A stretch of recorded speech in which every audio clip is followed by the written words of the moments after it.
जबकि ठेला चालक घटना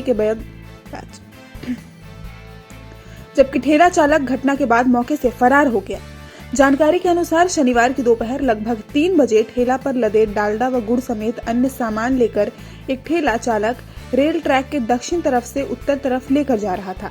बताया जा रहा है कि इसी दौरान अप रेल ट्रैक पर तेज गति से आ रही 12-742 up Vasco D gamma express के अचानक आ जाने से ट्रेन और ठेला के बीच जोरदार टक्कर हो गई, जिससे ठेला के पुर्जे बिखर गए। इस दौरान ठेला चालक मौके से भाग निकला। मामले की सूचना पाकर मौके पर पहुंची रेल पुलिस मामले की छानबीन में जुट गई है। इस संबंध में आरपीएफ इंस्पेक्टर सुमन कुमारी ने बताया कि मामले की जांच पड़ताल की जा रही है, जबकि ठेला चालक घटना के बाद मौके से फरार हो गया।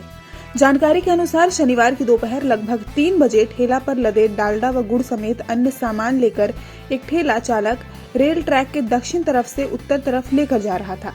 बताया जा रहा है कि इसी दौरान अप रेल ट्रैक पर तेज गति से आ रही 12-742 up Vasco D gamma express के अचानक आ जाने से ट्रेन और ठेला के बीच जोरदार टक्कर हो गई, जिससे ठेला के पुर्जे बिखर गए। इस दौरान ठेला चालक मौके से भाग निकला। मामले की सूचना पाकर मौके पर पहुंची रेल पुलिस मामले की छानबीन में जुट गई है।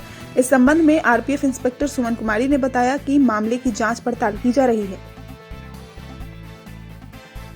भोजपुर न्यूज के लिए बिहियां से राजकुमार सिंह की रिपोर्ट।